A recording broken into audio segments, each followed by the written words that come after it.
Ngikubingelele mbukeli ngomukele kuSimanzonke sikhathi indaba ifika ngaso isikhathi uMax ke ubashiye bedelile ke ngazo ke izimpendulo zakhe ngakho ke ukulandela noma uqala ke lapho aqala khona ke ukulandela ke wona ke umculo kaMaskandi washo ke iqhawe lakhe lokuqala lapha na ke emculweni kaMaskandi njengoba ke sesazi ukuthi ke uMax ke umlandeli omkhulu wakhe ke lapha na ke uKhuzani ke umfo kaMpongose uMax ke uchaze kulokhu ke kule video yakhe embukeli engizokufakela yona njengamanje ukuthi ke waqala kubani ke ukulandela wona ke uMaskandi njengoba ke esekuyena lapha na ke uKhuzani ke umfo kaMpongose embukeli ke ngangimoshele ke isikhathi imbukeli lapha ekhaya bese uyehla uyalapha na ezwe comment section sizwe ukuthi wena ngabe waqala kubani ke ngabe kwaba ubani ke iqhawe lakho ke lokuqala njengoba ke usuku lona ke omlandelayo njengamanje kuwona ke lonyaka ka2025 imbukeli njengoba ke noMax echaza njengamanje nansi ke ivideo engushiya nayo imbukeli njengamanje siyabonga Ho hey lalela lalela uyabona lo iqhawe lami ke leli lalela mina emculweni kaMaskandi ngineqhawe angingene lokho la emadlebeni akho anezigonogono angingene kugxile ukuthi mina la emculweni kaMaskandi ngineqhawe futhi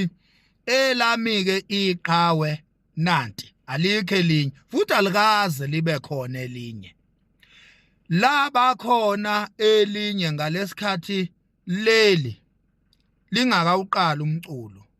lathi leli mangabe liqala umculo la liba munye laba kuyi-unity leli laba kuyi-unity kanye naleli engangililandela leli lingakawuqala umculo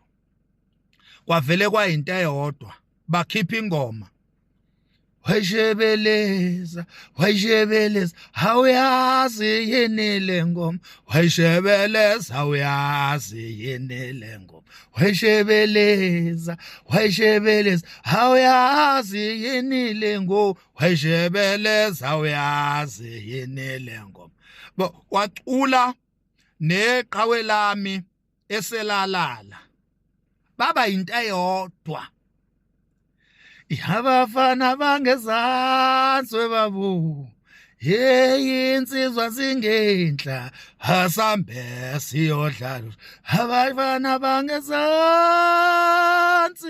insizwa zingenhla hasambe siyodlala usha kucula leli qhawe kanye nendidano amaqhawami womabili eselalala kanye naleli indlamlenze eintombini indlamlenze naseyinsizweni uKhuzani indlamlenze umfo kaMpongose phansi ematholampu ngenkandla la evela khona iqhawe lami ke leli ya bekuthi nje anginikhumbuze lokho ukuthi iqhawe lami kuze kube namhlanje uKhuzani owaqala ukucula ngo2010 eqedela ialbum yeBhova eyayithi Secret kwathi ngo2011 wakhipha ialbum yakhe yokuqala eyayithi bahluleke bonke uqedela ialbum yeBhova kwaze kwafika mina Khuzani Ndlamlenze Mpungose ngafike ngayiqedela leyo album yakhe ke ka2011 yayisho njalo ke isihloko sayo sithi nje bahluleke bonke wabuya ngo2012 wabuya ngo2013 kuze kube namhlanje iqhawe lami nanti ongahambisani ke naloko kade msunu uyangidakela